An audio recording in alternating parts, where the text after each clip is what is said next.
Om Namo Bhagavate Vasudevaya.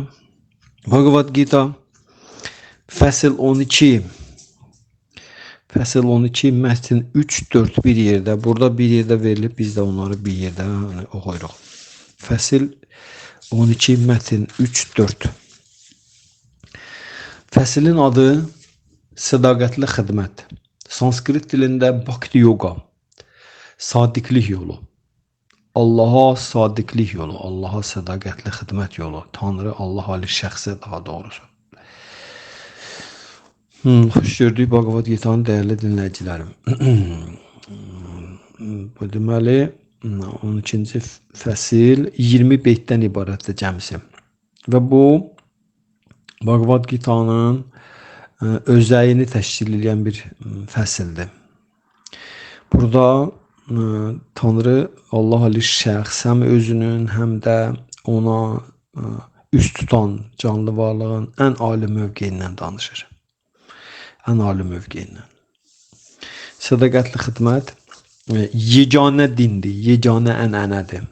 Bütün mövcud canlı varlıqlar üçün, hamı üçün, maddi dünyada, istər ruhi dünyada sədaqətli xidmət mövqeyinə gəlib çatmaq bu ən ali dini sistemdə olmaq deməkdir, ən ali.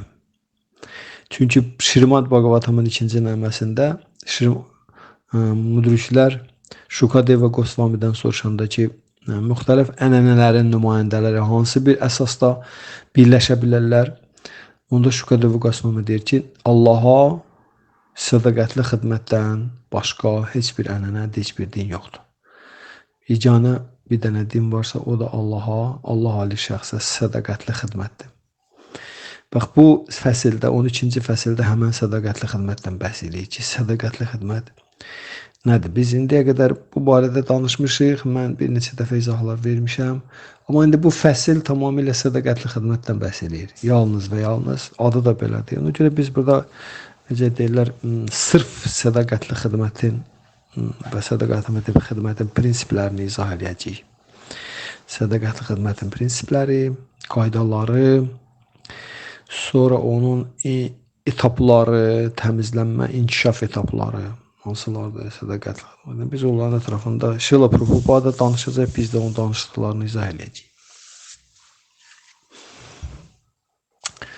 İndi 12-ci fəslin 3-cü, 4-cü mətnləri ikisi bir yerdədir. Sanskritcə belədir. Yetvakşaram anirdeşyam, yetvakşaram anirdeşyam, avyaktam paryupasyati, avyaktam paryupasyati, sarvatragam achintyam mam, sarvatragam achintyam cha, kutastam achala duruvam, kutastam achala duruvam. 3. 4. Sanniyam yendriya gramam, sanniyam yendriya gramam, sarvatra samabuddhaya, sarvatra samabuddhaya, te prapnuvanti mameva, te prapnuvanti mam eva, sarvabhutaite rataha, sarvabhutaite rataha. Bu da 4. 3-cü, 4-cü mətnlər. Hər ikisinin bir yerdə izahı belədir. Həqiqətin təzahür etməmiş, hisslərlə qavranılmayan, hər şeyin daxilində olan, dərk edilməz, dəyişməz, sarsılmaz, tərpənməz, şəxsiz aspektinə sitayiş edən, hisslərinə nəzarət edən, hamıya eyni münasibət bəsləyən insan hamının rifahı üçün çalışır və son nəticədə mənə nail olur. Həqiqətin təzahür etməmiş, hisslərlə qavranılmayan, hər şeyin daxilində olan, dərk edilməz, dəyişməz, sarsılmaz, tərpənməz, şəxsiz aspektinə sitayiş edən, hisslərinə nəzarət edən, hamıya eyni münasibət bəsləyən insan hamının rifahı üçün çalışır və son nəticədə mənə nail olur. Bhaktivedanta Swami Srila Prabhupadanın buna qısa izahı var. Allah Ali şəxs Krishnaya bilavasitə sitayiş etməyən, ona bilvasitə prosesin köməyi ilə nail olmağa cəhd edən insan da son nəticədə bu məqsədə, yəni Şri Krishnaya çatır. Çoxlu doğuluşlardan sonra kamil bilik əldə etdikdə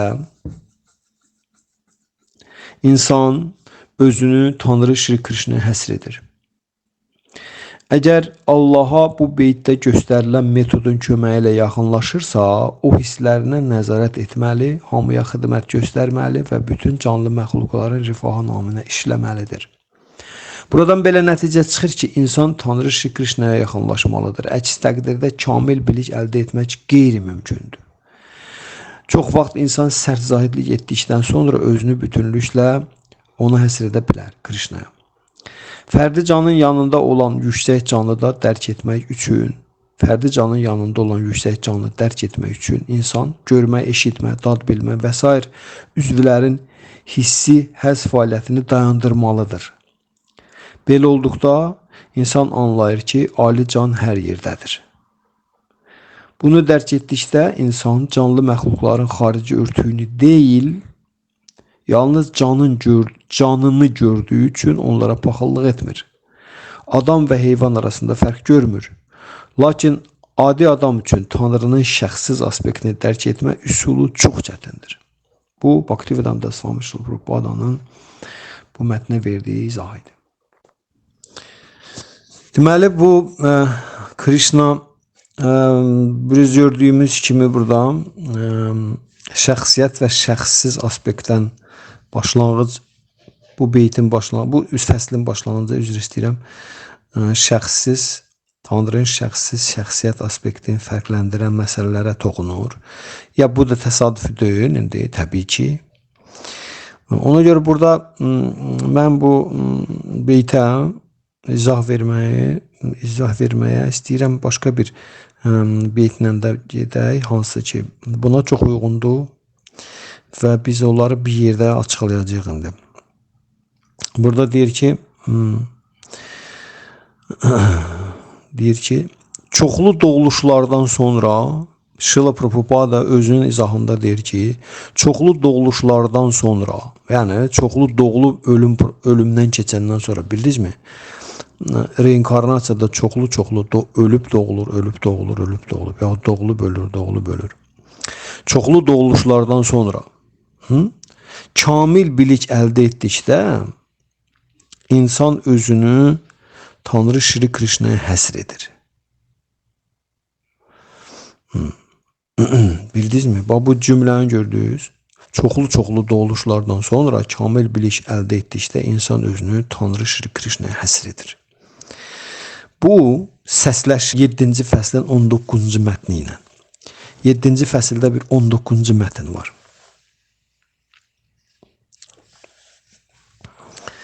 O belədir. Buhunam canmanamanti gyanavan mam prapadyati Vasudeva sarvamiti samahatma sudurlaba. Bu 7-ci fəslin 19-cu mətnidir. Mütləq haqqında bilikdir. 7-ci fəsil. Tərcüməsinə baxın.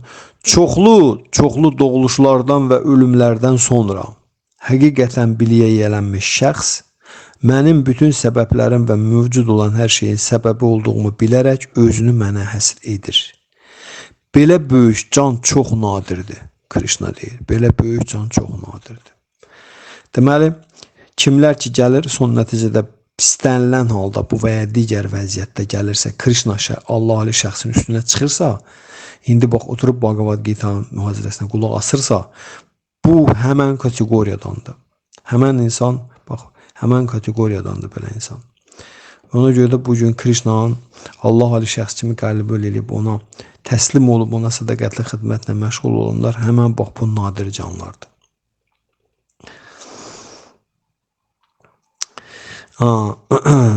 Bunun beytin izahı da oxuyaq və çünki səsləşir sonuncu oxuduğumuzdan. Canlı varlıq çoxlu həyatlarında sədaqətli xidmət etdikdə, transendental mərasimlər həyata keçirdikdən sonra Allah Ali şəxsin ruhi dərk etmənin son məqsədi olduğu barədə saf və transendental bilik əldə edə bilər. Ruhi dərk etmənin başlanğıcında insan maddi bağlılardan əl çəkməyə çalışdıqda, ruhi dərk etmənin başlanğıcında insan maddi bağlılıqlardan əl çəkməyə çalışdıqda impersonalizmə bir qədər meyl eləyir. Biraz impersonalizmə meyl eləyir.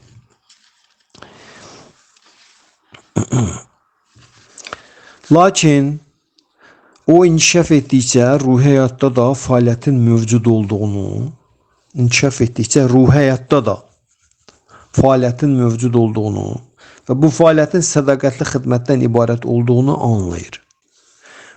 Bunu dərk etdikdə o, Allah ali şəxsə bağlanır və özünü ona həsr edir. Arjuna bu vəziyyətdədir. Bu zaman o, hər şeyin Tanrı Şri Krishnanın mərhəməti olduğunu anlaya bilər. Tanrı bütün səbəblərin səbəbidir və bu maddi təzahür ondan asılıdır. O, maddi dünyanın ruhi dünyadakı rəngarəngliyin təhrif olunmuş əksi olduğunu və hər şeyin Tanrı Şri Krishna ilə əlaqədar olduğunu dərk edir. Bu cür insan. Beləliklə o, hər şeyin Vasudeva, yəni Şri Krishna ilə əlaqədar olduğunu görür. Vasudeva haqqında belə universal bəsirət insanın ən yüksək məqsədini, onun özünü Tanrı Şri Krishnaya həsr etməsini tezləşdirir. Özünü uca Tanrıya həsr etmiş belə böyük can çox nadirdir. Və bu Shvetashvatara Upanishadın 3-cü fəslində 14-cü 15-ci beytlərdə çox gözəl izah edilir.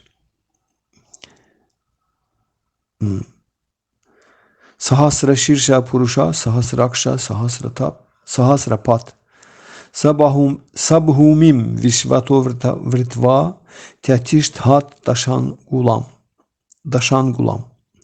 Purushaya Vedam Sarva Yad Bhuta Yad Chabhavyam, Utamritat Vasya Sheyano Yad Anyanan Tirohati, Yad Anyanan Tirohati.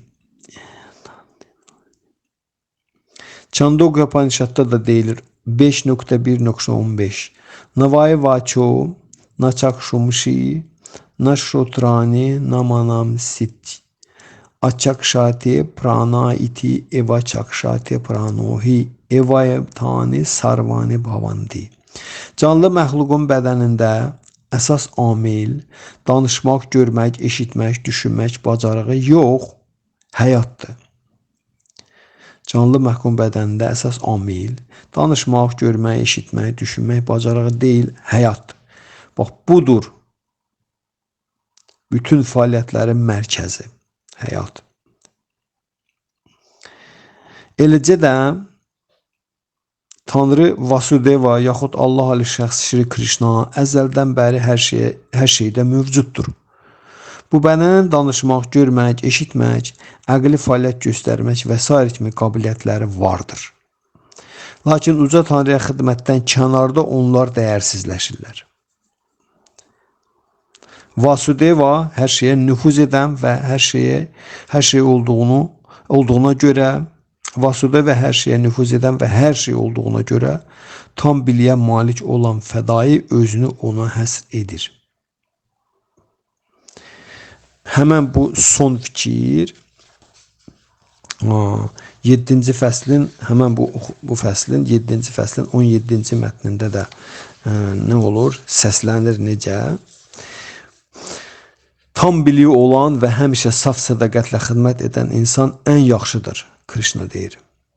Çünki mən onun üçün çox əzizəm və o da mənim üçün çox əzizdir. Gördünüz, tam bilik. İndi biz hələ açıqlayacaq ki, tam bilik nə deməkdir. Bir də 11.40-dan burada nümunə gəlir. 11.40. 11.40-da nə deyir Krishna? 11.40-da Arjuna Krishnaya deyir ki, mən sənə öndən, arxadan və hər tərəfdən baş əyirəm. Ey sonsuz qüvvət, sən qeyri-məhdud qüdrət sahibisən. Sən hər şeyə daxil olduğun üçün hər şeysən. Bunu burada deyir ki, Vasudeva hər şeyə nüfuz edən və hər şey olduğunu görə tam biliyə malik olan fədai özünü ona həsr edir. Bax, bugünkü oxuduğumuzdan səsləşirdi. Mən də onu oxudum ki, Şila Prabhupada burada özü vurğulayır bu cümləni. Çoxlu doğuluşlardan sonra kamil bilik əldə etdikdə İnsan özünü Tanrı Şri Krishnaya həsr edir. Şrimad Bhagavatamda deyilir ki, Hare Krishna, Hare Krishna, Krishna Krishna, Hare Hare, Hare Rama, Hare Rama, Rama Rama, Hare Hare. İnsanda bu Hare Krishna Mahamantrasını tərənnüm etmək meyli oyanıbsa və o bunu qəbul edib həyata keçirirsə, bu işarədir ki, bu işarədir ki,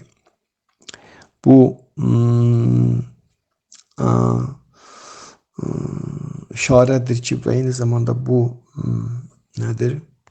Bu əlamətdir ki, belə insan mövcud bütün özünü dərk etmə prosesləri, dini proseslər, zahidliklər, sonra cürbəcür məhrumiyyətlər, sonra cürbəcür qurban icraları, sonra cürbəcür cənnət planetləri, bunların hamısını həyata keçirib, həyat və həyat doğuluş ölümlərində keçirib gəlibdir. Bunların hamısından keçib qutarıb ki, indi gəlib Allah Ali şəxsin müqəddəs adlarının tərənnümü vasitəsilə ona tam sədaqətlə xidmət yoluna. Bu çünki son məqamdır. Çünki biz oxuduq bu saatda. Bahunam canmanam ente gyanavan man prapadyetes. Vasudevam sarvamiti samavatma sudurlabat. Deyir ki, çoxlu doğuluş ölümlərdən sonra, çoxlu doğuluş ölümlərdə insan nə ilə məşğul olur? Bütün bu şeylərlə. Ondan sonra deyir, insan həqiqi birlikdə bərqərar olduqda, mən Vasudeva Krishna hər şeyin səbəbkarı, bütün səbəblərin səbəbkarı olduğunu dərk edir və özünü tamamilə mənə sədaqətli xidmətə həsr edir. Belə can nadirdir. Krishna deyir, belə can nadirdir, belə şəxs. Bildinizmi? Ona görə də Krishna burada biz indi gələcəyik Məhəmməd və Əsədullahın dediyi bir fikrin üstünə ki, bu beytin dəqiqliyi ilə başa düşə bilək. Məhəmməd və Əsədullahdan soruşurlar ki, din nə olan şeydir? Məhəmməd və Əsədullah deyir ki, din səmimiyyət deməkdir. Çox möhtəşəm fikirdir bu, möhtəşəm bir şeydir ki, Peyğəmbər Əsədullahın səmimiyyət deməyi, insanın səmimiyyətin nə olduğunu dərk eləməyə vadar eləməlidir. Əks halda Peyğəmbər Məhəmməd və Əsədullah sadə bir şey deyib keçmir. O nəsə elə bir şey deyib ki, onun insanın çeynəməyə, necədir o, onu çeynəməyə, həzm eləməyə, onu dərk eləməyə, dərinliyin anlamağa ehtiyac var. Əgər Məhəmməd və Əsədullah dini, məsəl üçün, desək ki, İslam dini nədir? Deyəcək, İslam dini səmimiyyət deməkdir. Yəni, din deyəndə ümumiyyətlə hamısının, ümumiyyətlə din anlayışını ora qatırıq. O təhsil soruşmurlar İslam dini. Ümumiyyətlə din nədir? İndi əgər Məhəmməd və Əsədullah dini səmimiyyətə bərabər tutubsa, bizim səmimiyyəti dərk eləməyimiz, başa düşməyimiz, dini başa düşməyimiz deməkdir. Və əksinə, dini başa düşməyimiz, sözün əsl mənasında səmimi olmağımız deməkdir. Gördünüz nətər? İndi səmimiyyət nə oldu ki? Səmimiyyət nədir ki? O, Məhəmməd və Əsədullah ona əsas məsələ kimi qoyur, dinli. Düzdürmü? Din, Tanrı tərəfindən verilmiş qanunlar külliyyətidir başqa bir nöqteyi nəzərdən ki, biz onlara əməl eləməklə özümüzün maddi mövcudiyyatımıza son verə bilirik, sonra tədricən özümüzün ruhi şəxsiyyətimizi dərk edirik və bu əbədiyyətin həbsxanası olan maddi dünyadan qurtula bilirik. Budur, qanunlar külliyyatı, din qanunlar külliyatıdır. Bu və digər miqdarda, bu və digər sistemdə mövcuddur. İslam dinində, Xristiyan dinində, Buddizmdə, Hinduizmdə, İudaizmdə və s. Bu qanunlar, dinləmək sözün köküdür. Yəni ki, biz oturub həmən o dinləməkdən, din dinləmək deməkdir. Və Bhakti Yogan proseslərin birincisi Şravanamdır, dinləməkdir. Baxdınızmı? Bhakti Yoganın, hansını ki biz müzakirə edirik, ən birinci nədir? Prosesin ən birinci praktikasının ən birinci elementi Şravanamdır, dinləmək. Ona görə də din anlayışı var. Din dinləmək sözün köküdür. Və din Allahın qanunlar külliyatıdır ki, ona onları bilməklə insan özünü burada elə aparır ki, o burada fəaliyyətinin bəhrələrində dolaşmır barama qurdu kimi. Barama qurdu bilirsiniz də nə ilə məşhurdur? İpək qurdu və yaxud ipək qurdu deyirik, yax barama qurdu. Ona verirlər, tutun yarpağını yeyir, sonra öz ətrafında elə bir dənə şey fırladır ki, qarı onun içində ölür. Məhv olur. Özü öz ağzının suyu ilə ipək yaradır, öz ətrafında doluyur və o onun içində dolaşır, qalır, ölür. İnsanlar da onu ipəyindən istifadə edirlər. Biz dinsiz fəaliyyət göstərəndə insan, dinsiz, yəni Tanrının kainat qanunvericiliyindən verdiyi qanunlar külliyyatından bir xəbər insan burada fəaliyyət göstərəndə o insan qeyri-səmimi insan kateqoriyasındadır. Bir dəfə bilməliyik. Belə insana deyirlər qeyri-səmimi insan. O insan nə eləyir eləsin, o səmimiyyəti nədir, həmişə nədən, səmimiyyətdən o körlük çəkəcəkdir. O möhtəbər alim də olmuş olsa belə səmimiyyət körlüğü çəkəcək. Çünki Məhəmməd bin Əsədullah dedi ki, din səmimiyyət deməkdir. Sən də əgər dindən qıraqdasansa, fəaliyyət göstərsənsə, sən həmən o barama qurduğun, yaxud ipək qurduğun vəziyyətindəsən. Yəni, sən burada elə fəaliyyətlər həyata keçirəsən ki, o fəaliyyətin nəticələri, Rus demişkən, çim dalşı, tim boşu. Getdikcə sən əl-qolu bağlayacaq. Ona görə ki, belə fəaliyyətin nəticələri bizim öz çiynimizə tale kimi, qismət kimi, alın yazısı kimi yazılır. Yaxşı əməllərin nəticələri yaxşı, pis əməllərin nəticələri pis, reaksiyalar kimi yazılır və biz onun içində ipək qurdu kimi biz o fəaliyyətin nəticələrin içində dolaşırıq. Qalır bunun içində məhv olur. Bizim düzdür, ruhi canı, ruhi məhv eləmək qeyri-mümkündür. Amma məhv demək ki, insan çox uzun milyon, milyard illər unutqanlıq mövqeyində qalır. Çox cılız, aciz, şuurdan məhrum demək olar ki. Necə ki, ağaclar var, dururlar 7000 il, 6000 il ağaclar var, dururlar belə. Onun şuuru sıfıra yaxındır. Sıfır deyil, amma sıfıra yaxındır. Bir yerdə durur orada, ağac bədənində. O da cəhənnəm planetləri var. Az qala əbədiyyətə bərabər cəhənnəm planetləri var. Əbədi deyil cəhənnəm, amma o qədər uzundur ki, orada mövcudiyyət ki, adam elə gəlir ki, əbədi cəhənnəmdə. Məhəmməd Fəsadullahın dediyi də cəhənnəm həmən o cəhənnəmlərindədir. Şirmat Bhagavatamda bu arada var. Ona görə də bizim fəaliyyətimiz dinsiz fəaliyyətlə məşğul olanda insan qeyri-səmimi kateqoriyadadır. Səmimiyyətin adını mən nə üçün çəkirəm burada? Çünki o Şri Krishnanın dediyi ki, çoxlu doğuluş və ölümlərdən sonra həqiqi bilikdə qərqərar olmuş şəxs mən Vasudeva Şri Krishnanı səbəblərin ali səbəbkar olduğunu görür və özünü mənə sədaqətli xidmətə həsr eləyir. Şila Prabhupada da bunu hal-hazırda oxuduğumuz beytin izahında deyir ki, çoxlu doğuluşlardan sonra kamil bilik əldə etdikdə insan özünü Tanrı Şri Krishnaya həsr edir. Bax, həmən fikirdir, düzdürmü? Və axırda ki, Krishna deyir ki, belə can nadirdir, gördünüz nətəri? Bax, bu, həmən Məhəmməd və Əsədullahın dediyi səmimiyyətdən söhbət edir, nadirdir. Yəni ki, belə can nadirliyi onun səmimiliyinə dəlalət edir. Yəni, insan səmimi insanlara aiddir bu. İnsan səmimi olacaqsa, həmən bütün bu doğuluş dan sonra əldə etdiyi bilik onu gətirib çıxaracaq. Və onun səmimiyyəti gətirib çıxardacaqdır. Allah ali şəxsi dərk edib ona özünü sədaqətli xidmətə həsr eləməyə. Yəni, insan Allahı, mütləq həqiqəti, ali şəxsiyyət kimi dərk edib özünü ona sədaqətli xidmətə həsr etməyi, onu Məhəmməd və Əsədullahın dediyi o səmimiyyətinin ən yüksək səviyyəsi olduğuna görə Krishna orada deyir ki, belə can nadirdir. Çünki o səmimiyyətin, özünün səmimiyyətin həmişə qayğısına qalıbdır. İndi, ne üçün Məhəmməd və Əsədullah deyildiyin səmimiyyətdir və səmimiyyət nə oluşudur? Məhz səmimiyyətə rağmen, səmimiyyətin köməyi ilə insan həmən bax bu çoxlu doğuluş və ölümlər nəyində silsiləsində düz yol gələ bilir. düz yol gəlib çıxa bilir. Allah ali şəxs, Tanrı mütləq həqiqətin şəxsiyyət olmasının və onun bütün səbəblərin səbəbkarı olmasının, onun hər şey olmasının üstünə və özünü ona həsr edir.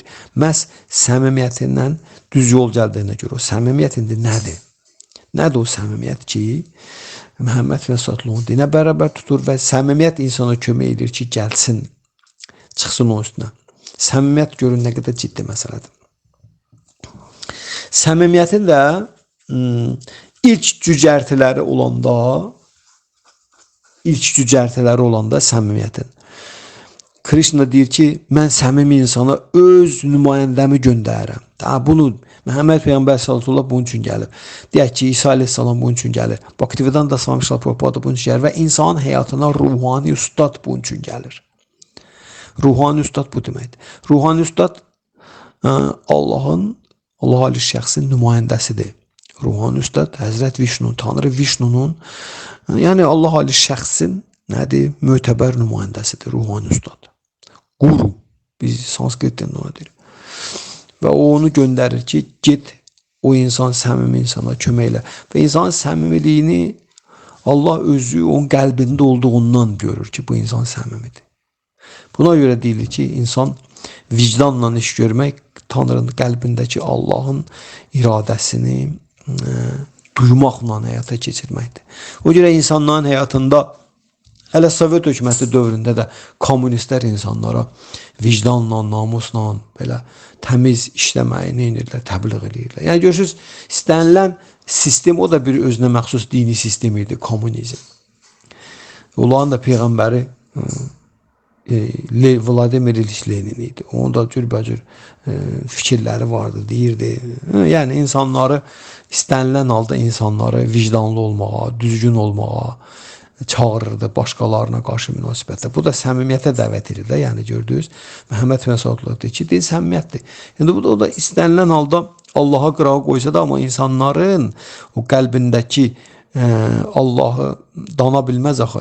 İnsan Allah kosmosda deyir axı. İnsan kommunistin də qəlbindədir, materialistin də, ateistin də. Onu qəbul elədi, eləmədi. Allah oradadır. Sən məni qəbul eləməsən də, eləməsən də mən sənin qəlbindəyəm. Sən Allah oradan çıxardıb ata bilməz ki, qırağa. Ona görə o kommunistin, ateistin, materialistin və s. kimin, demonun, hamının qəlbində olan Allah, insanın niyyətini oradan hiss edir, səmimiliyini duyur. Bildinizmi? Və istənilən cəmiyyətdə, istənilən sistemdə, haradakı insanı ki, düzgünlüyə, namusluluğa, vicdanlılığa və s. Bax, bu pozitiv keyfiyyətlər nümayiş etdirməyə dəvət edən qaydalar varsa, cəmiyyətin qaydaları, milli adət-ənənənin qaydaları, dini adət-ənənənin qaydaları, əxlaq qaydaları, bütün bu insanları düzgünlüyə, təmizliyə, vicdanlığa və s. dəvət edən qaydaların hamısı ondan ötürüdür ki, insan qəlbindəki olan Allaha hiss elətdirsin özünün səmimiliyini, səmimi olmağını, bilirsinizmi? Çünki Məhəmməd Fəsadullah dediyi səmimiyyətdir və Krishna deyir ki, səmimi insana məhz öz nümayəndəmi göndərib. Bildinizmi? Və son nəticədə səmimiliyin düsturu nədir? Biz deyəcəyik həmən dəqiqə başa düşürüz. Ne üçün istənilən cəmiyyət insanları namuslu, qeyrətli, vicdanlı, təmiz, dürüst və s. bu şeylərə dəvət edir. Belə olağın gəlin. Amma insanlar dünya malının ucbatından, dünya malı o qədər hərislik yaradır ki, insanın canında. Yaxud da ki, şəhvət, cinsi əlaqəyə meyillik, qadınlarla eş işlət və yaxud dünya mal toplamaq və yaxud mövqi və yaxud şöhrətpərəstlik, cürbəcür də bu şeylər insanları şirinlikləşdirərək imkan vermir ki, insan o dəyərlərdə sözün əsl mənasında öz həyatının, özünün ali rivayını görə bilsin. Belə insanın gözü kör olur. İndi ona görə insanları bu şeylərə dəvət eləməkdə arxasında duran məsələ səmimiyyətdir və səmimiyyətin arxasında duran nədir? Səmimiyyət nə deməkdir?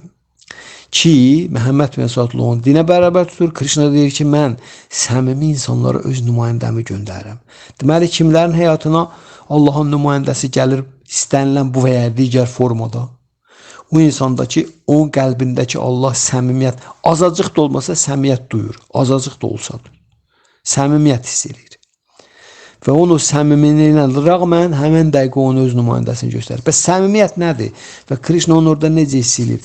Və bütün bu pozitivliklərə dəvətdə səmimiyyət nə olan şeydir ki, insanlar istənilən halda pozitivliklərə dəvət edirlər və məhz indi bu saat deyəcəyim biliyin olmadığından müasir cəmiyyət, Avropa cəmiyyəti, Amerika cəmiyyəti dırnaq arasındakı müasirliyi özü üçün belə təkəbbürlə, lovğalıqla müəyyən bir səviyyə sayan insanlar da bu şeylərə maraq azalır. Nə? Təmizlik, düzgünlük, namusluk, qeyrətlilik, vicdanlıq bu şeylər, bunlar hamısı itəlirlər qırağa.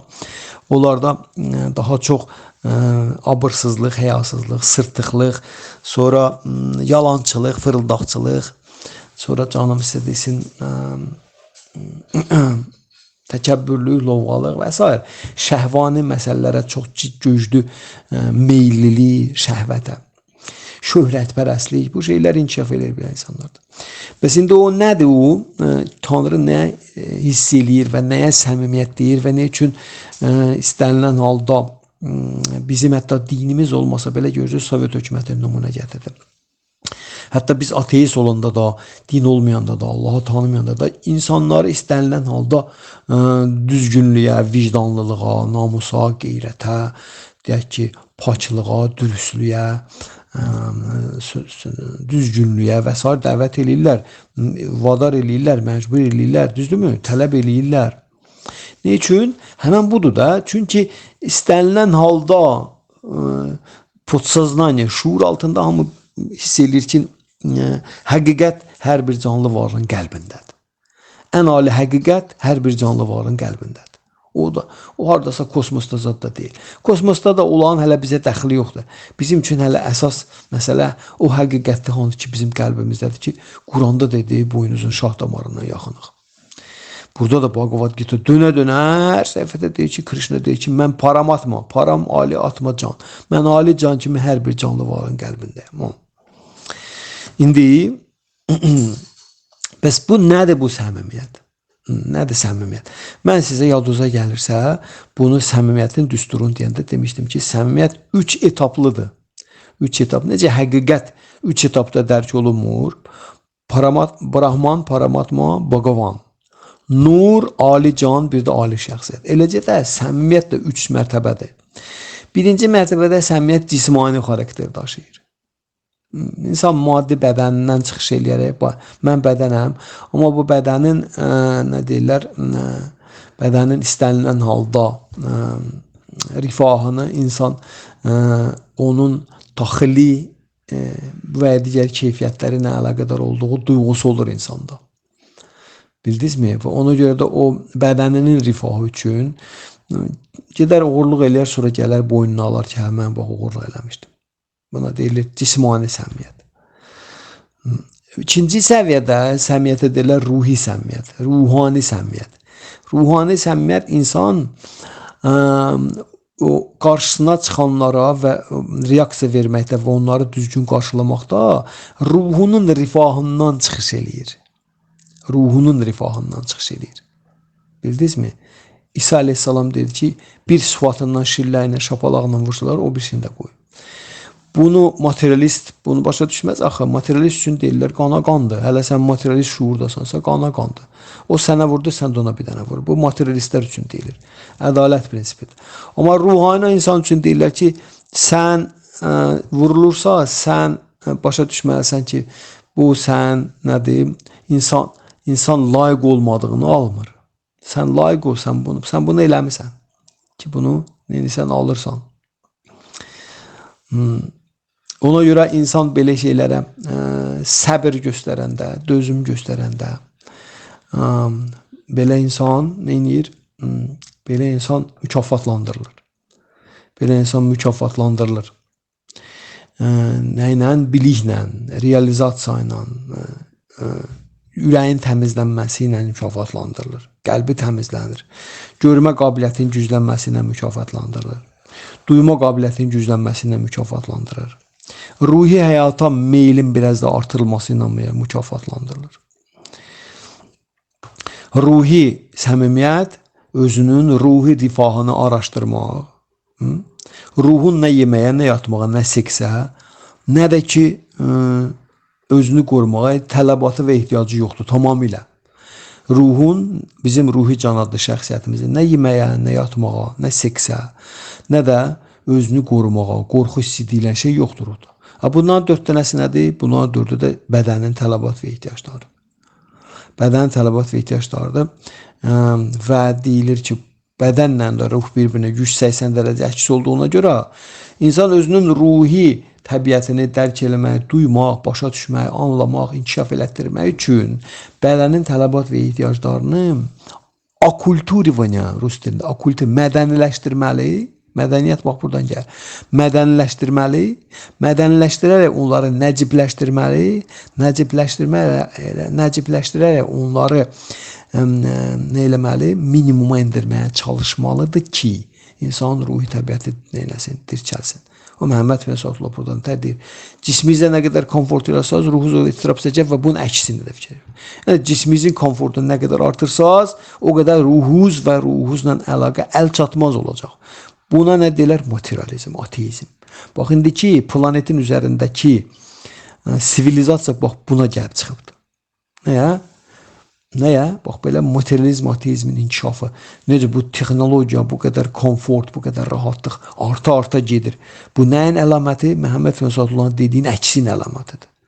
Yəni, insanlar konfortu artıra, özlərinin ruhi mahiyyətlərindən uzaqlaşa gedir. Əl çatmaz oraya, bu dərəcəyə gəp çatır ki, müasir insanlar hələ deyirlər ki, ruhu kim görüb daxı? Allahı kim görüb, ruhu kim görüb?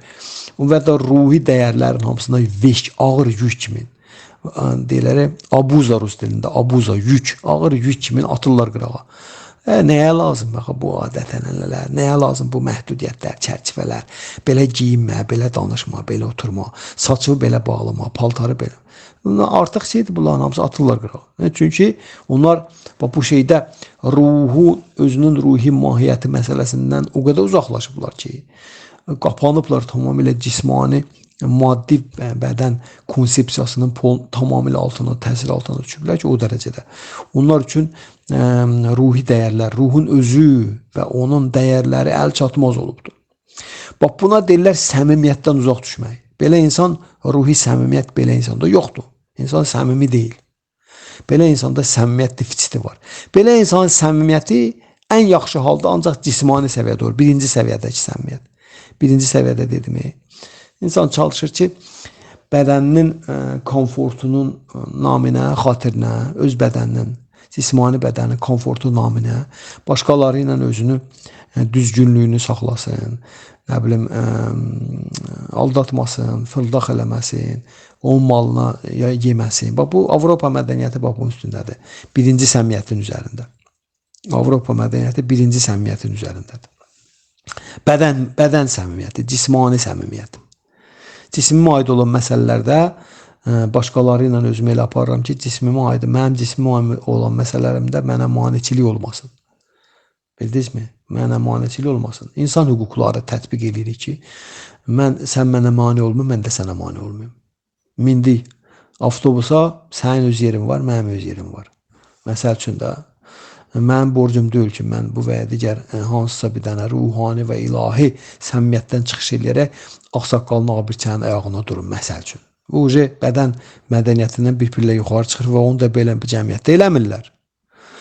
İndiki bizim Bakı cəmiyyəti də yavaş-yavaş bu istiqamətdə, necə deyirlər, zəfərlə irəliləyir. Həmən bu Avropalıların bədən səmimiyyəti. Ruhi səmimiyyət isə bir pillə yuxarıdır. Ruhun rifahını insan başa düşür. Ruhun rifahı bədənin tələbat və ehtiyaclarının fövqündə durur. Mən dedim də, o bədəninin konfortunun məsələlərinə aid olan şeylərin hamısında ruhi konsepsiyadan reaksiya verməyi, qarşılamağı bacarır. Yəni, əgər insanın maddi imkanları zəifdirsə, o alnına kasıb damğası vurub, ağlaya-ağlaya küçələri gəzmir, o qapıya, bu qapıya. Əgər insan maddi vəziyyəti yaxşı deyilsə, konfort yoxdursa, maddi vəziyyəti belə də, o insan özünün kasıblığından istirab çəkirsə, belə insanda hələ ruhi səmimiyyət yoxdur. Belə insan hələ cismani səmimiyyətdə belə hələ heç yetişməyib. Cismani səmimiyyətdə. Belə insan cismani səmiyyəti keçmədiyinə görə onun ruhi səmiyyətə dələli çatmır. Ona görə də ruhani səmimiyyətdə yetişən insan isə deyir ki, İncildəki beyti deyir. Deyir, varlı o kəs deyil ki, çoxa malikdir. Varlı nə qədər aza qanidirsə o qədər varlıdır. Bax, bu ruhani səmimiyyətdir. Bu ruhi səmimiyyətdir, ikinci səviyyədir. Deyir ki, varlı o kəs deyil ki, çoxa malikdir. Varlı o kəsdir ki, nə qədər aza qanidir. Bu, möhtəşəm bir cümlədir. Hələ belə cümlə deyil. Elə fikirləşməyin ki, bu belə asan bir sözdür. Möhtəşəm bir cümlədir. Deyəndə ki, pulu qazanmaq, onu xərcləməkdən nədir? Asandır. Pulu xərcləmək, onu qazanmaqdan çətindir. Bu, ruhani səmimiyyət tələb edir ki, insan onu başa düşsün. Oradakı dəyəri görə bilsin. Ruhani səmimiyyət, ruhi səmimiyyət bu demək ki, insan birinci ruh haqqında biliyor olmalıdır ki, o bilsin ki, ruh nədir, ruhi can kimdir ki, hə? Və onun rifahı nədir ki, o belə situasiyalarda, belə momentlərdə özünün ruhi rifahından çıxış elə biləsən. Ona görə də Şrila Prabhupada özü izahında deyir ki,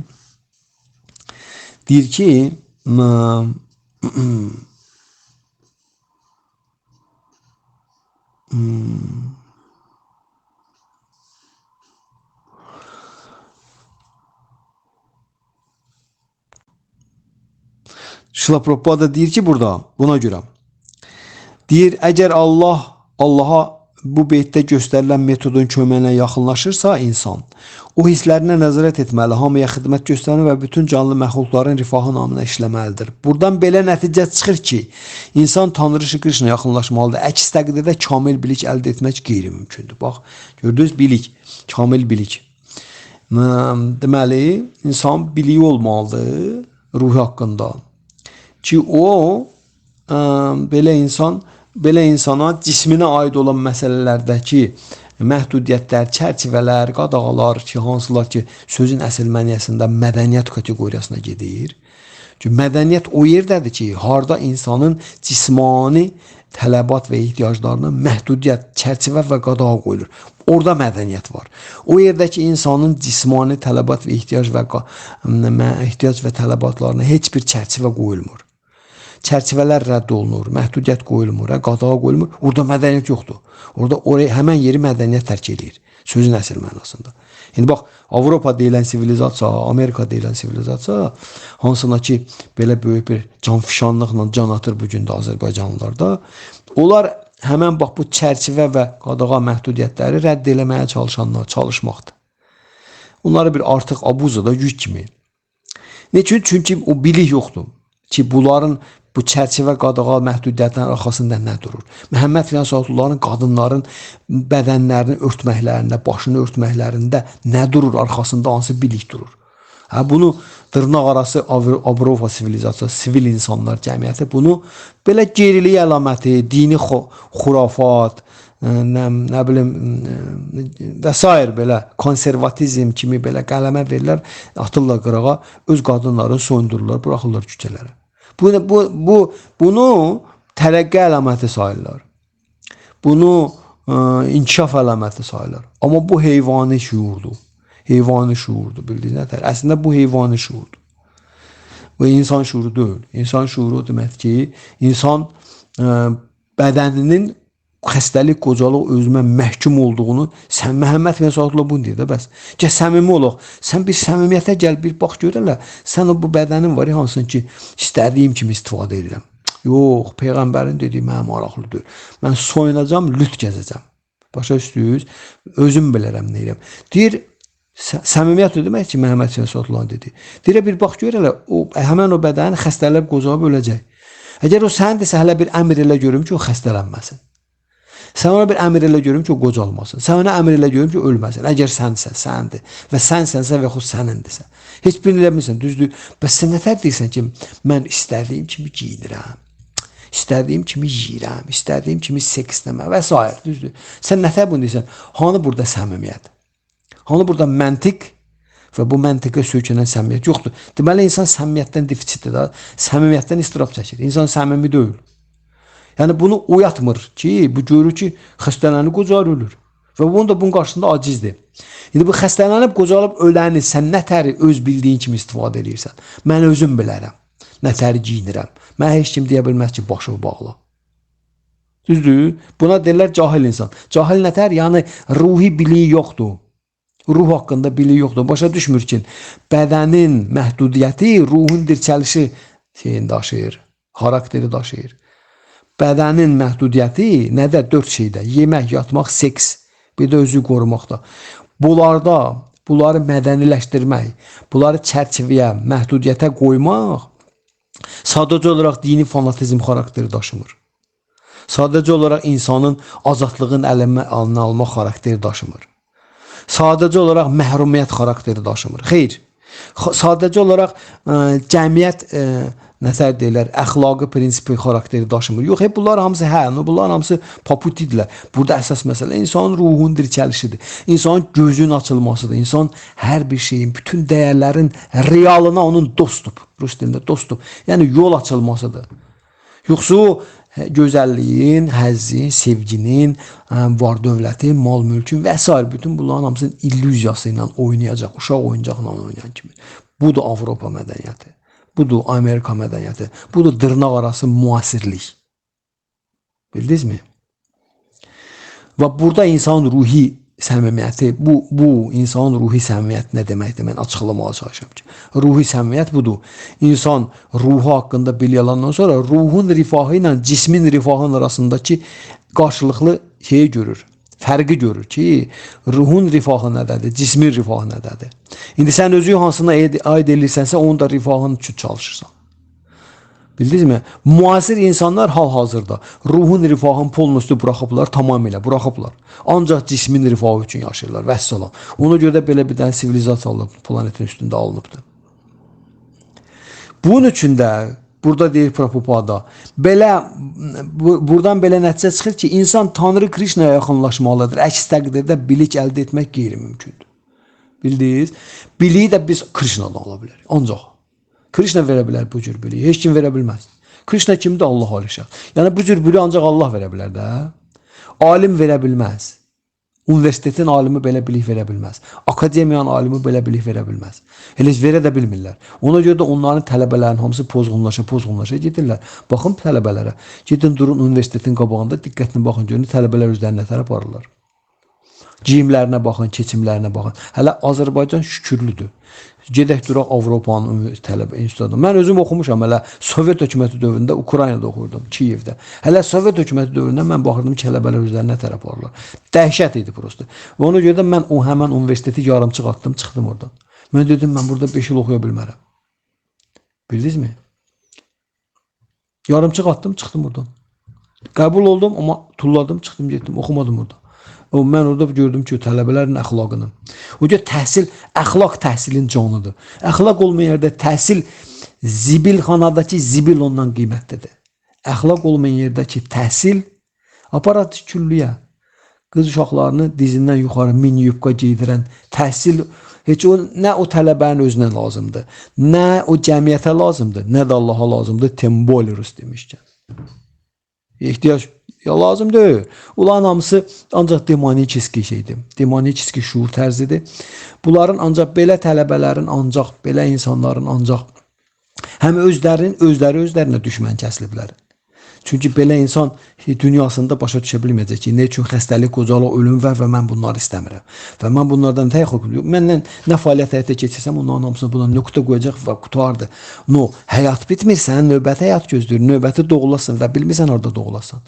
İt bədəndə, pişik bədəndə.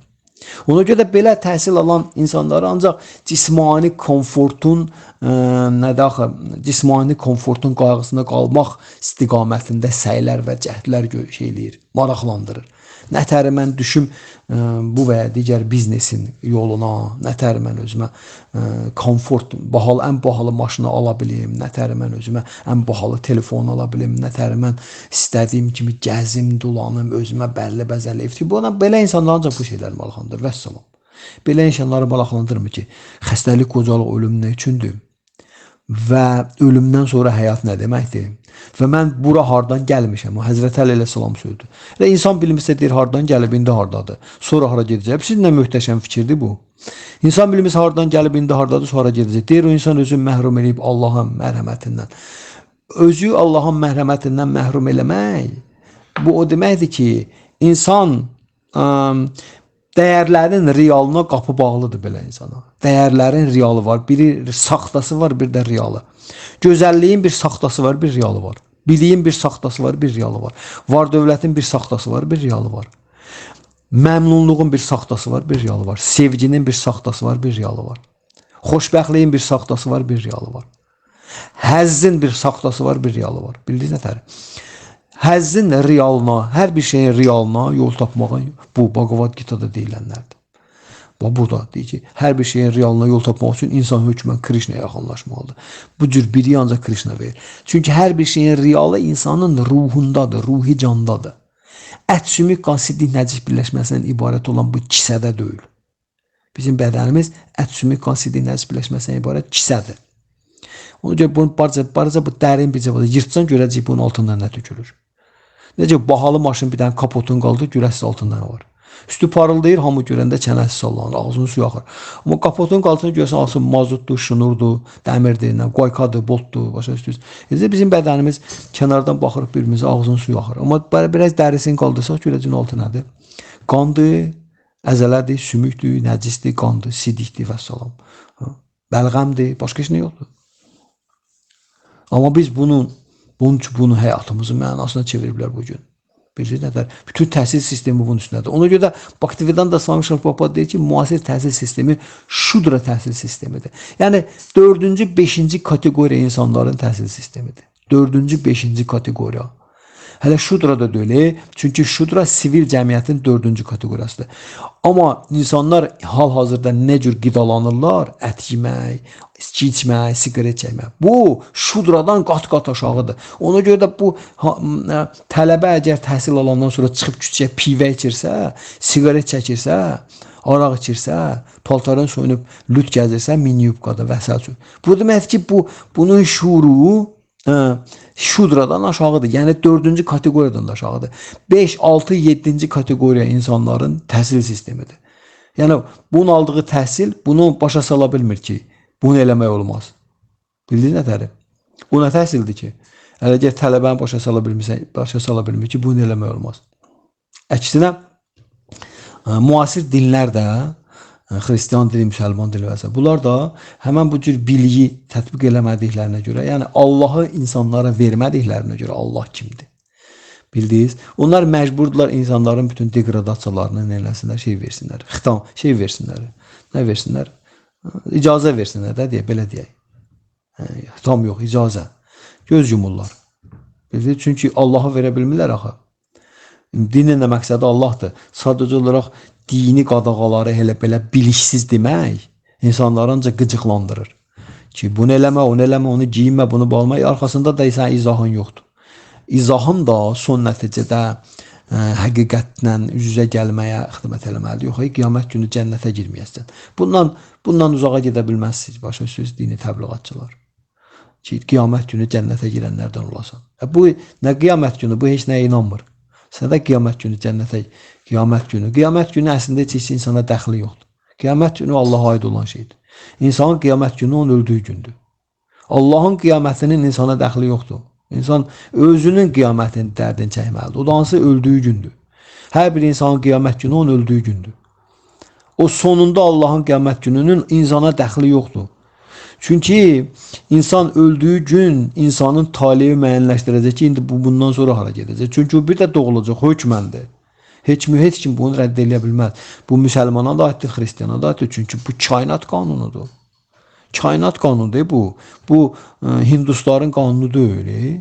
Hindular buna inanır. Biz belə şey olar, kainat qanunudur. Doğulan hökmən öləcək. Krishna Allah ali şəxsdir, Bhagavad Gita deyir. Doğulan hökmən öləcək. Ölümündən sonra yenidən doğulacaq. Bildiniz nətər? Hökmən. O deyir ki, ölürsüz dirildirik. Ölürsüz dirildik ta Rəbbizə çatana qədər. Gözlüyüz Tanrını tapana qədər. Din insanlara Allaha verməlidir. İndi ona görə də bugünkü gündə ruhi səmimiyyət budur. Mən söhbətim ruhi səmimiyyətin açıqlaması idi. Məhəmməd Rəsulullah sözünə açıqlama verir. Ruhi səmimiyyətdən də yüksəkdə durur ilahi səmimiyyət. İlahi səmimiyyət. İndi Peyğəmbərin dediyi təbii ki, ilahi səmimiyyətdir. Sadəcə olaraq mən onun etaplarını deyirəm sizə. Ruhi səmimiyyətdən də yuxarıda olan ilahi səmimiyyət. İlahi səmimiyyət bizim dilimizin əzbəridir Azərbaycanda. Deyir, elə Allaha xoş getsin. İnsan bütün geyimində, keçimində, fəaliyyətində. Bax, bu ruhi səmimiyyət Allaha sədaqətli xidmət səviyyəsidir. Bax, hansı ki, biz bu saat oxuyuruq, fəsil, sədaqətli xidmət. Ruhi, ilahi səmimiyyətə çatmış insanlar Allaha sədaqətli xidmətlə məşğul olanlardır. Yəni, onlar bütün nələrini, bütün imkan, nələr varsa, insan bədəni, onun hissləri, ağlı, dərrəkə, istedadı, qabiliyyət, nəyi varsa, hamısını Allaha xoş getmək üçün, onu məmnun eləmək üçün, ona həzz vermək üçün xidmətdə istifadə edirlər. Xidmətdə istifadə edirlər, sədaqətli xidmət. Buna deyirlər ilahi səmimiyyət. Bu səmimiyyətin pikidir, ən yuxarı səviyyəsidir. Belə insan səmimiyyətdə, yüksəkdə durubdur. Ona görə Peyğəmbər sallallahu sözü ilə baxanda belə insan ən səmimi insandır. Ən səmimi insan, bax, bilirsiniz hansındır? Bax, budur, bax, deyir ki, çoxlu doğuluşlardan sonra kamil biliş əldə etdikdə insan özünü Tanrı Krişnaya həsr edir. Bax, ən səmimiyyətin piki budur. Peyğəmbərin çağırdığı ən yüksək səviyyə budur. Allahı şəxsiyyət kimi tanımaq. Ona görə də Şrimad Bhagavatamda bu səmimiyyətin ən yüksək etapı haqqında belə deyilir. Savai pumsa parudharmam yatu baktira tokşaca. Ahaytu ki apratiyata yayatma suprasidadır. Krishna deyir ki, dinlərin və fəaliyyətlərin içində ən alisini mən insan üçün onu hesab edirəm ki, o insanı sonunda gətirir Allah ali şəxsə sədaqətli xidmətə. Allah ali şəxsə sədaqətli xidmətə gətirirsə, belə insan dinlərin içində, fəaliyyətlərin içində ən yüksəyi ilə məşğuldur. Mən bəyəndiyimdir. Bildinizmi? Krishnanın bəyəndiyidir. Ki, o gətirir insanı Allah halı. Deməli, birinci o Allahı şəxsiyyət kimi qəbul edir. Sonra da ona sədaqətli xidmətlə məşğul olur. Bax, buna deyirlər, Krishna buna deyir ki, mən bunu ən ali sayıram. Bu cür dini, bu cür fəaliyyəti ən ali sayıram insan üçün. Sonra da növbəti cümlədə deyir ki, insan tamamilə məmnun və xoşbəxt olmaq üçün o bu cür sədaqətli xidməti təmənnasız və fasiləsiz eləməlidir. Təmənnasız fasiləsiz nə deməkdir? Məhəbbət təmənnasızdır, fasiləsiz sədaqət. Məhəbbət və sədaqət nə eləməlidir? Allahın insanda diqqət mərkəzində saxladığı bu iki dənə keyfiyyətindən məhəbbət və sədaqət. Nə qədər insan onun üçün elədiyini məhəbbət və sədaqətlə eləyir. Bildinizmi? Bax, buna deyirlər ilahi səmimiyyət. İlahi səmimiyyət. Bu səmimiyyətin ən pikidə, ən yuxarı səviyyəsidir. İlahi səmimiyyət. Haçan insan hər şeyi Allaha xoş getmək üçün, Allaha razı salmaq üçün. Hələ də bundan da yuxarı səmimiyyət, orada səmimiyyət kateqoriyasından çıxıl olur məhəbbət. Yəni, insan hər şeyi məhəbbətlə eləyir, sevgi ilə eləyir. Bu, Krishna şuur hərəkatının Veda biliyinin təbliğ elədiyi ən ali məqamdır. Buna deyirlər Prema Bhakti. Prema Allaha olan insanın qəlbindəki sevgi ilə uyanır ki, o hər şeyi sevgi ilə eləyir. Ona görə də Cəlaləddin Rumi deyir ki, Allahı sevənlərin dini yoxdur. Onlar çıxıblar dindən. Allahı sevənlərin dini yoxdur. Yəni ki, onlar sevgi məqamında nə din? Sevgi məqamında insan hər şeyi sevgi ilə eləyir. Dəli sovcasına, yaxşı mənada. Bu mənada biz dedik ki, burada deyilənlər bax bu səmimiyyət nəyində mümkündür. İnsan birinci səmimiyyəti mən dedim, birinci səmimiyyəti əməl eləyəndə ikinci səmimiyyətə yolu tapır. Ruhaniyyətə, ruhi səmimiyyətə. Ruhi səmimiyyətdə insan gedəndə ilahi səmimiyyətə gəlsin. Bax, bu cür də dini yoga praktikaları yüksəlir, bu cür də dinlər bir-birindən seçilirlər. İbtidai din, ali din. İbtidai yoga, ali yoga. Hatha yoga ibtidai yogadır. Ali yoga, bhakti yogadır. İbtidai dinlər insanı ancaq bədənindən düzgün istifadə eləmən qaydalarını öyrədənlərdir. İbtidaidir, aşağıda. Çünki bədəndən biz dedikdə səmimiyyət oradan başladıq da gəldik. Düzdür, bədən səviyyəsində səmimiyyət. Sonra ruhi səviyyədə səmimiyyət. Sonra ilahi səviyyədə səmimiyyət. Sonra da sevgi. Ondan sonra gəlir sevgi. Ondan sonra gəlir ilahi sevgi. Bu Bunlar bir-birini əvəz edir. Bax beləcə də yoga sistemi aşağıdan yuxarıya gəlir. Ən ali məqamı yoganın ən ali yüksək səviyyəsi Bhakti yogadır. Bhakti yoga haçan insan tamamilə özünü Allah ali şəxsə sədaqətli xidmətdə neyinir? 24 saat sutkada pak sədaqətli xidmətlə məşğuldur. Pak sədaqətli xidmət bütün maddi motivlərdən azad olana deyirlər. İnsanın qəlbi bütün cismani motivlərdən azaddır. Cismani motivlərdən, niyyətlərdən azaddır. Tamamilə. Onun niyyəti ancaq ruhi dirçəlişi də deyil. Onun niyyəti ancaq Tanrıya xoş getməkdir. Allaha razı salmaqdır. Allah onsuz da xoşbəxtdir. Amma sənin fəaliyyətindən xoşbəxt olmaq. Allahı xoşbəxt eləməkdir. Krishna xoşbəxt eləmək. Bunun odur ki, Krishna xoşbəxtdir. Məndən xoşbəxtdir. Mənim işimdən, mənim ona xidmətimdən xoşbəxtdir. Bax, bu səviyyədə xidmətə, Allaha xidmətə deyirlər, bu saf sədaqətli xidmətdir. Haçan ki, insanın niyyəti, insanın məramı, məqsədi, qəlbi cismani hər bir şeydən təmizdir. Cisminə aid olan şeylərdir. Saf, ancaq Allaha xoş getmək üçün. Ruhi dirçəlişini də qoyub qırağa. Ruhi dirçəlişi də o maraqlandırmır. O cür maraqlandı odur ki, Krishna ləzzət verir. Bax, görürsən, Azərbaycan dilində bu Bhakti yoga Bhakti yoga nə qədər təbii bu prosesdir ki, bu İslam dinində fundamentində oturubdur. Bütün dinlərin fundamentində Bhakti yoga oturubdur. Onu sədaqətli xidmət. Ona görə Shukadeva Goswami deyir ki, sədaqətli xidmətdən başqa din yoxdur, ənənə yoxdur. Və bu sədaqətli xidmət bütün dinlərin fundamentində oturubdur. Sədaqətli xidmət məqamında heç bir fərq söhbəti yoxdur. Çünki orada ruh və Allah onların arasındakı əbədi qarşılıqlı münasibət. Sədaqətli xidmət. Sədaqətli xidmət nədir? Bir cümlə ilə deyim, bu yekunlaşdıraq bu mühasirəni. Sədaqətli xidmət özünün ruhi cənab olduğu barədə bilik əldə eləyərək, Tanrının şəxsiyyət olduğu barədə bilik əldə eləyərək, ona öz hazırki mövcudluğunu, ona xidmətdə istifadə eləmək və bu vaxtı insanın qəlbində baş qaldıran və əvvəlki həyatında yaratdığı reaksiyaların təsirindən heç bir sarsıntı keçirmir insan. Davam eləyir öz tutduğu yolu, xidməti və məqsədini. Burada sədaqət sözü ortalığa gəldi. Sədaqət yəni ki, sadiqlik və sədaqət yəni ki, maniyə var, problem var və çətinlik var. Maniyələrə, problemlərə, çətinliklərə baxmayaraqdan. Bildiniz nətəri? Hal-hazırda oxuduğumuz fəsil var ya, 20-ci. Bunun son 8 mətnini Krishna bunu deyəcək ki, nə qədər mənim üçün belə insan əzizdir. Kimlər Allaha əzizdirlər? O özü sadalayacaq. 8 beyt sadalayacaq, biz də onu xırdalayacaq.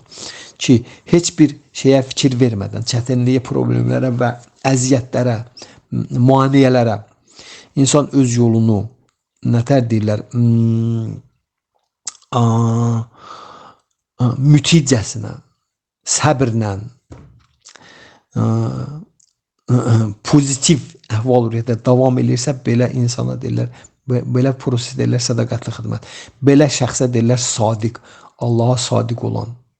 Sadiqdir də bu, bildiniz? Amma insanın içində negativ toplanmır. İnsanın içində negativ toplananda o sadiqlikdən və sədaqətdən çıxır. Yaxud da ki, onun sadiqliyi və sədaqəti neyinir? Raşşatıvıca rus demişlər, silkələnir. Birazdan onu itirə bilər. Amma pozitiv insan içində olmalıdır, negativ toplanmamalıdır. O da insan həmişə nə şükürü iləndir.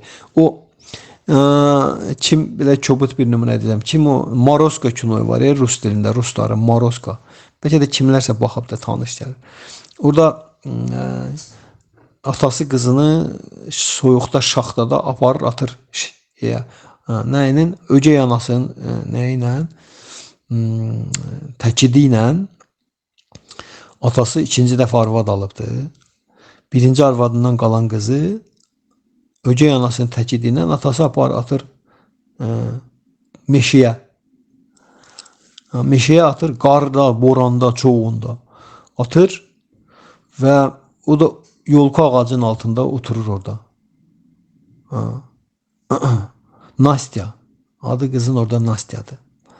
Səhv eləmirəmsə. Oturur orada ağacın altında, maroz, qar, soyuq, çoğun, külək. Orada oturur, üşüyür. Bildiniz nətərim? Amma bu çox həddindən artıq müti və səbirli, şükürlü belə bir insandır. Bu vaxtı kim gəlir? Allahın nümayəndəsi bəs necə olur? Bunlar hər şeydə bir müdriklik var da. Bu tərəfdən Şaxta baba gəlir. Şaxta baba gəlir, baxır ki, oturub ağacın dibində donur. Deyir ki, sən soyuq deyil. O da deyir ki, yox. Soyuq deyil, üşüyür. Amma deyir, yox, soyuq deyil. Çox səmimi deyir özdə. Onu heç kim vadar eləmir, məcbur eləmir. Patpalkrus demişkən, çubuğun altındakı denə yox, mənə soyuq. Yox, tam səmimiyyətini deyir, yox. Bunun nənsi duyğusundan gəlir. Bax, o sadiqlik, sədaqət, səmimiyyət, mütilik duyğusundan gəlir. Yetişmiş insandır. Bildiniz nətəri? Mütləq həqiqətə qarşı münasibətdə yetişibdir. Onda Şaxta baba fırlanır bu oturduğu ağacın başına, soyuğu, marozu, küləyi biraz da artırır. Artırır, dəhşətli olur. Gəlir bundan soruşur, yenə səhər soyuq deyil. O da yenə güclə deyir, yox, soyuq deyil. Yenə deyir, soyuq deyil. Üçüncü dəfə bir də təzədən fırlanır, soyuğu 3 qat artırır. Gəlir buna yaxınlaşır, deyir ki, səhər soyuq deyil. O da elə güclə, yalandan gücü çatır, deyir ki, yox, soyuq deyil, yıxılır. Huşunu itirir soyuqdan. Yıxılanda Şaxta baba onu tutur, alır qucağına, apar qoyur öz arabasına. Görürsünüz, son ana qədər deyir, mən şikayət eləmir də, bildiniz nətəri? Yəni, maroz düşdüyüz vəziyyətdən şikayət eləmir ki, mənim atam belə olsun, öcey anam belə olsun, Allah belə olsun ki, bu soyuğu bir şikayət eləyirsən də, belə əziyyət gəl bu. Yox, son ana qədər səbir, dözüm göstərir. O vaxtda neyinir? Şaxta babanın alır qucağına, apar qoyur arabasına, sonra apar öz evinə. Sonra ona bütün qayğını göstərir. Sonra da ona var dövlət, mal, mülk verir. Sonra da o qız ərə gedir. Yəni orada bir ilahi bir müdriklik var diqqətlə baxanlar üçün. Çünki biz həmişə demişik nədir? Biz həmişə demişik ki, ali həqiqətlər nağıllardadır. O da nağıldır. Ən ali həqiqətlər nağıllardadır. Bu da nağıldır. O ki, ona açın diqqətlə baxın. Orada böyük bir dənə məna var. Allahla da sədaqətli xidmətdə olmaq bu deməkdir. İnsan özünün ruhi şəxsiyyəti bu arada dərk edir, Allahın şəxsiyyəti olmaq və onunla qarşılıqlı münasibətlər bu arada bilik alır. Burada propaganda deyir ki, buradan belə nəticə çıxır ki, insan Tanrı Şri Krishna yaxınlaşmalıdır. Əks təqdirdə kamil bilik əldə etmək qeyri-mümkündür.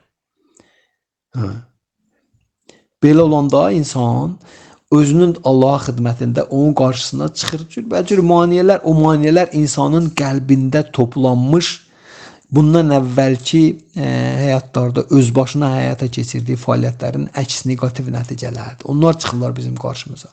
Ona görə Krishna səmimi insana öz nümayəndəsini göstərir ki, səmimi insan özünün ruhi dirçəlişi və məni razı salmaq yoluna duran insanlardır. Və o insanların fəaliyyəti vaxtı, onların qəlbində topladığı əvvəlki həyatlarındakı cismani konsepsiyada həyata keçirdikləri fəaliyyətlərin əks nəticələri baş qaldıracaqlar bir-bir. Şəhvət, təkəbbür, lovalıq, qəzəb, tamaq, azgözlük və s. Onda belə insanı həmin o qəlbindən gələn keyfiyyətləri dəf eləmək üçün ruhani ustadı göndərir ki, get ona kömək elə. Nəsiyyət ver, məsləhət ver ki, onlardan necə keçsin. Və buna deyirlər, insan səbir və dözüm nümayiş elətdirir, şükürlülük nümayiş elətdirir. Həmən o Nastya kimi. Axırıncı ana qədər. Belə olanda insana deyirlər sadiq. Sədaqətli xidmət, buna deyirlər sədaqətli xidmət, sadiq insan. Buna görə deyirlər ki, insanın ən böyük düşməni içindəkidir. Cihad, ən böyük cihad qəlbindəkilərlə cihaddır. Kiçik cihad sahirdəkilərləndir. Bax, qəlbindəkilər hansılardır? Ən böyük cihad deməkdir ki, insan daxilindəkilərə qalib gələndə insanda mütilik yaranır.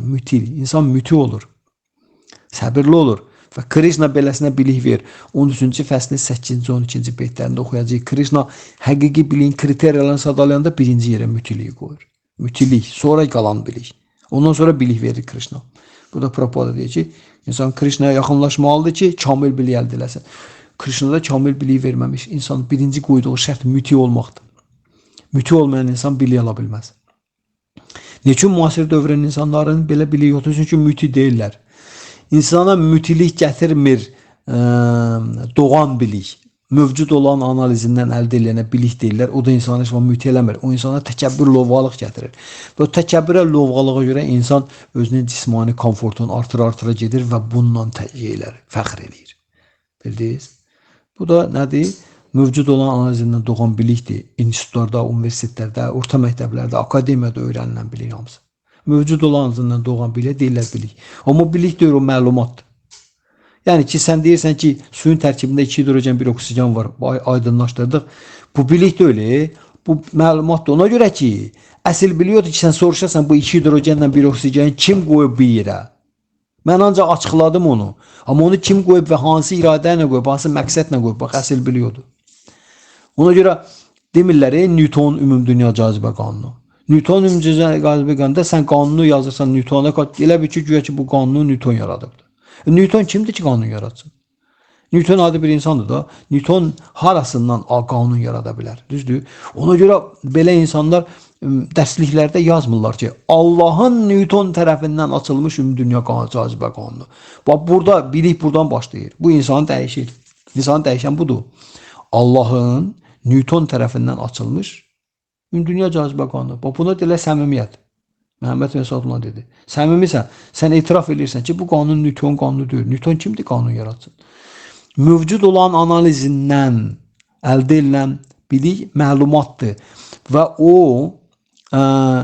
həmən o sual verilməyəndə ki, mən bu analiz elədiyimi kim qoyubdur, hansı iradə ilə qoyub, belə insan biliyi olmur. Onda belə insan əldə elədiyi o məlumatı öz bildiyi kimi istismara məruz qoyur. Ona görə Newtonun 3-cü qanunu indi istismar edirlər. Nə? Texnologiya yaradırıq biz. Texnologiyanla nə edəsən sən? Texnologiya sənin xəstəliyin, qocalığın, ölməyə alınacaq? Yox. Texnologiya sənin qarnını doyurmağa yemək verə bilər? Yox. Hansı zavod, fabrik yemək istehsal edə bilər? Buğda istehsal eləsin görüm, hələ bir dənə zavod, fabrik. Bir dənə texniki tərəqqi, hələ bir dənə qida məhsulu istehsal eləsin görüm. Qeyri-mümkündür. Yeməyi Allah verir. Yeməyi Allah verir. Bunlar da Allahsız sivilizasiya yaradıblar. Yeməyi yeyirlər, Allahın yeməyi yeyirlər, sonra Allahın üzünə ağ olurlar. Ona görə də belə bir dənə sivilizasiya alınır. Hansı ki biz yaşayırıq bu. Hansı fizika, riyaziyyat, kimya, texnokratiyanın köməyi ilə, hansı zavod, Qayka Bolt istehsal edən zavod, Mercedes-Benz istehsal edən zavod, nə bilim daha o bir şeylər istehsal edən zavod, hansı bir dənəsi bir dənə buğda yarada bilər? Heç biri. Bir dənə buğda. Hansı ki Allah bu qədər kütləvi şəkildə verir ki, gedirsiniz, üyüdürsünüz, un eləyirsiniz, ondan çörək pişirsiniz, yeyirsiniz, su da gerirsiniz, Allahın əksinə dərs keçirsiniz, institutda, universitetdə, akademiyada. Allah, qoy qırağa. Allah deyir ki, siz qadınlarınızı lütləndirib çölə buraxmayın. Amma sən də lütləndirsən, buraxırsan çölə, düzdür. Amma Allahın verdiyi çörəyi yeyirsən. Bir dənə müasir elm, müasir texnologiya, elmi texniki tərəqqi, bircə dənə qida maddəsi istehsal eləsin görüm, insan onu yiyir hansı. Heç nə elə bilməz. Çünki insanın yediyi canlıdır. Canlı bir canlı başqa canlının qidasıdır. Elə bir yemək yoxdur ki, o canlı deyil. Biz elə bir yeməyin adını çəkəməsi o canlıdır. Hətta su belə canlıdır. İçdiyimiz su. Düzdür? Hansı texnika, hansı bugünkü müasir elmi texniki tərəqqi canlı yarada bilər? Heç biri. Robot yarada bilirlər, amma canlı yarada bilməzlər. Deməli, yeməyi Allah verir. İnsana da yemək lazımdır ki, yesin, yerdə qalan vaxtında Allah ibadət eləsin. Bu da yeyir, gedir, başlayır səhərdən axşama qədər texnologiya, elmi texniki tərəqqi, 120 mərtəbəli ev, Los Angeles, nə bilim Moskva, belə dünyavi şeylərlə doldururlar həyatımızı bugünkü gün. Mən burada dayanıram. Söhbətimiz davam edəcək. Bu, indi mən beyti təzdən oxuyacağam. Baxın hələ. Və siz mənim izahlarımdan Krishnanın dediyi beytin arasında əlaqəni görün, baxın. Həqiqətin təzahür etməmiş, hisslərlə qavranılmayan, hər şeyin daxilində olan, dərk edilməz, dəyişməz, sarsılmaz, tərpənməz, şəxsiz aspektinə sitayiş edən, hisslərinə nəzarət edən, hamıya eyni münasibət bəsləyən insan hamının rifahı üçün çalışır və son nəticədə mənə nail olur. Bax, bunu mən 3 mərtəbə səmimiyyətdə izah elədim. 3 mərtəbə səmimiyyət. İnsan səmimiyyətlə gəlirsə o mərtəbələri Krishnanın nəyinə? Son nəticədə Krishnanın nümayəndəsi gəlir o yanına və ona bilik verir. Və budur. Şrila Prabhupada deyir ki, buradan belə nəticə çıxır ki, bu beytdən deyir ki, insan Tanrı Şri Krishna yaxınlaşmalıdır. Əks təqdirdə kamil bilik əldə etmək qeyri-mümkündür. Krishnadan bilik alınır. Heç hardan bilik alınmır. Biliyi ancaq Krishna verir. Niyə? Soruşun niyə? Çünki Krishna hər şey məxsusdur. Və biz özümüz də Krishna məxsusluq, həm ruhi, həm də maddi nöqteyi nəzərdən Krishna məxsusluq. Bu dünya Krishnaya məxsusdur. Ona görə bu barədə biliyi kim verə bilər? Krishna. Və kamil bilik hansı bilə deyirlər? Kamil bilik o bilə deyirlər ki, o bilik insanı Allah ali şəxsə sədaqətli xidmətə gətirsin. Çünki sədaqətli xidmət insan həyatının kamillik zirvəsidir. Bildiniz, kamillik. Biz barədə mən növbəti beytlərdə danışacağım. İndi istəmirəm uzadım. 1 saat 15 dəqiqədə danışıram. Burada dayanıram. Bütün dinləyicilərə öz minnətdarlığımı bildirirəm. Çox sağ olun. Və kiminsə nəsə bir sualı, narazılığı, nəsə olarsa buyursun. Tanrının mərhəməti sayəsində çalışıram izah edeyim. Hare Krishna.